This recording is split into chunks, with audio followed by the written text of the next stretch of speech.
Okay, magandang gabi mga brads, 'no? At tayo nagbabalik na naman nga para mag-review ng laro ng mga chess players na mas magaling kaysa sa atin. At sa gabi pong ito, ang laro na ire-review natin medyo makaluma tayo ngayon. Ito po ay nangyari noon pang 1961, kita ng dalawang legend pagdating sa larangan ng chess. Grandmaster Bobby Fischer laban kay Grandmaster Mikhail Tal.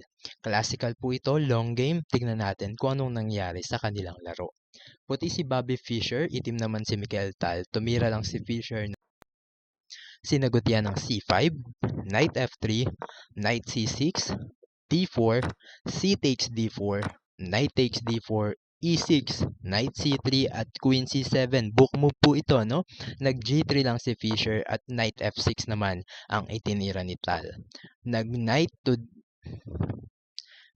dito B5 si Bobby Fischer para atakihin itong Reyna. Pero ang sinasuggest ng computer, i-develop na daw yung bishop dito sa F4 at iyon na ang aatake sa queen.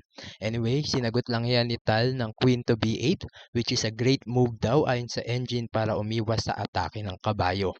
Nag-bishop F4 na nga si Fischer para ituloy ang pamemressure dito sa Reyna.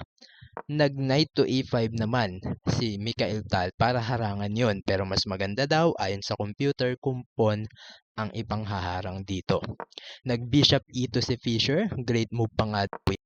Bishop C5 naman ang isinagot ni Tal na medyo parang bitin dahil ang gustong mangyari ng computer idiretso na sa B4, may atake pa sa kabayo. Nag-bishop takes E5 na si Fischer, syempre binawi yan ng Reyna, at nag-F4 lang si Fischer para atakihin ulit ang Reyna, bumalik yan sa B8, nag-E5 naman para atakihin ang kabayo, pero dito hindi yan pinansin ni Mikhail Tal. Ang itinira niya lang ay A6. Inatake ang kabayo, hindi pinansin, sa halip ay gumawa siya ng sarili niyang atake sa kabayo din ng kalaban. Hindi naman din ito pinansin ni Fischer, kinain niya lang ang kabayo dito sa F6, tuloy ang plano, binawi ni Mikhail Tal sa pamamagitan ng pagkain ng kabayo din dito sa B5, then nag-F takes G7 na si Fischer, dito alanganin ng rook, no? Kailangan umiwas, kaya nag-rook G8 na yan para pigilan na rin ang pag-promote nitong pawn ng puti. Nag-knight to E4 si Fischer para atakihin itong bishop. Umatras yan at nagpunta sa E7. Then nag-queen to D4 para suportahan ang pawn dito sa G7.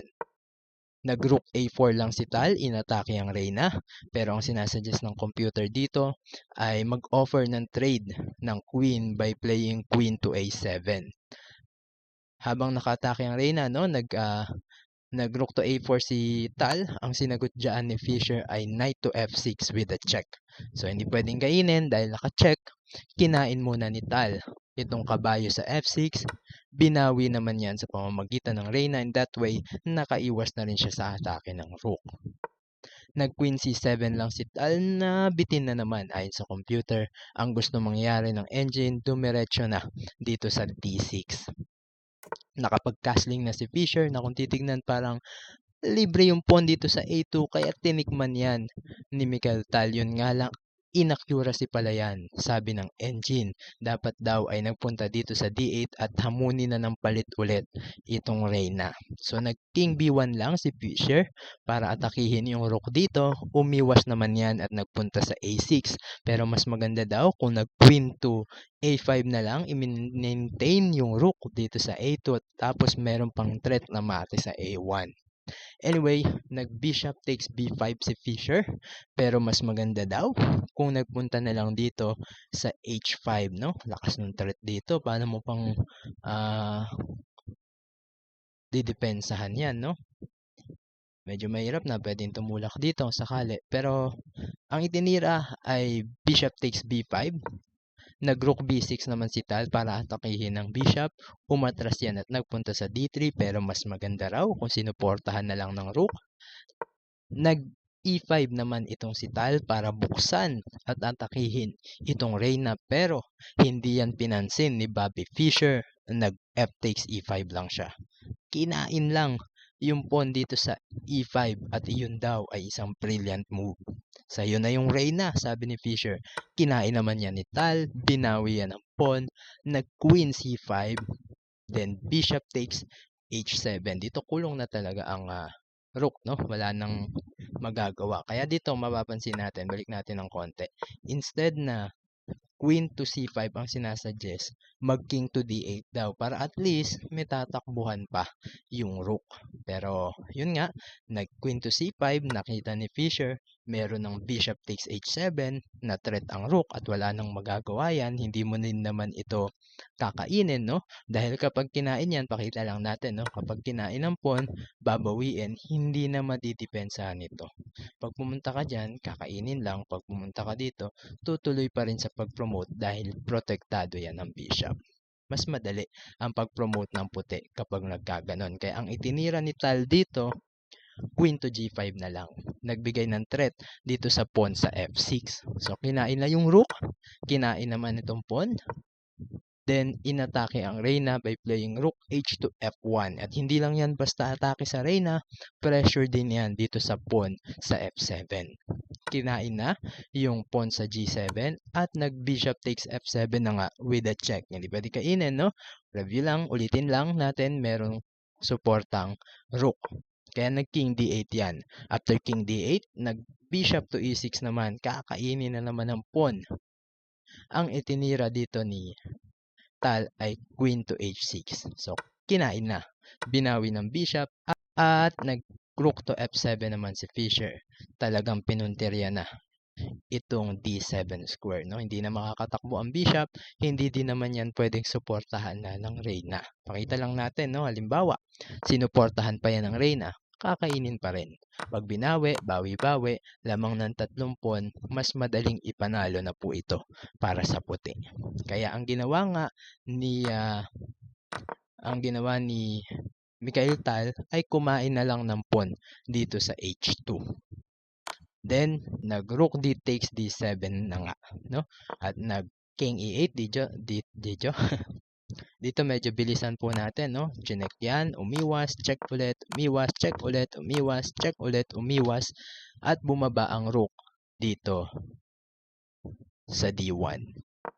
Nag-b5 lang yan, rook b7, queen h5, sinuportahan ba ang pawn? Nag-g4 lang yan, inatake ang reyna, at bumaba lang yan sa h3. Ba't hindi kinain, no? Kasi po kapag kinain yan, may tirang rook to h1, may mate. So, paano mo pipigilan yung mate na yan? Haharang dito. Pag humarang po dyan, madadali na yung queen. Dito, talon-talo na rin talaga. Pero, malaki na rin naman kasi talaga ang kalamangan dito ng puti. So, ituloy po natin. Nag-g5 lang yan. Dito, dumiretso lang. Then, nag-queen h3. Nag-rook e1 check. King f8. Rook takes b5, nakain pa nga ang pawn, king g7, rook b6, queen g3, rook d1, queen c7, rook d2 d6, queen c8, b3, king h7. Dito wala ng check, 3 pawn, napakadali nang i-promote niyan hanggat basta ma-maintain lang na magkasama sa isang file o sa isang rank itong dalawang rook, hindi yan magagalaw ng reyna. Kaya pagkatira ng rook to a6 dito, nag-resign na si Mikhail Tal. Panalo si Bobby Fischer. Pero trivia lang po muna tayo sandali. Alam niyo po ba na bago ang larong ito ay meron ng 4 na talo si Bobby Fischer kay Mikhail Tal at ito ang kanyang unang panalo. Overall, ang naging score nila ay nagkaroon sila ng 13 laban, 4 na panalo, 4 na talo, at 5 tabla. 4, 4, 8, 5, 13. Pero sa classical lamang si Miguel Tal dahil 2 lang ang talo niya doon. Yung 2 panalo pa ni Bobby Fischer doon sa 4-4 na score nila ay isang rapid at isang exhibition lang, no? Anyway, 2 legend yan. Hanggang ngayon marami pa rin ang mga nag-aaral sa mga naging laro nila. Bago tayo magtapos, mag-solve po muna tayo ng isang puzzle. At ito po ang puzzle na isosolve natin. White to move, ano ang tamang tira para sa puti. Made in 4 na po ito. Kung kailangan nyo ng oras para hanapin ang tamang sagot, i-pause nyo po muna ang video. Kung nakita nyo na po, ang tamang tira ay Anong magagawa dito ang itim? Ang tinira nga ng computer dito, kinain na lang yung pawn, may queen to h7 checkmate, no? Ano bang pwedeng gawin? Kainin na lang to, babawiin lang, bantayan mo kunwari, may ganun pa rin, no? Halimbawa naman, kinain to, ganun pa rin, kakainin lang ng pawn, kung kainin yan, meron pa rin palaging queen to h7 na mamate sa itim. So, yun lang po muna. Congrats sa mga nakakita din ng tamang sagot sa puzzle pong ito at hanggang sa susunod po natin ulit na video. God bless us all po.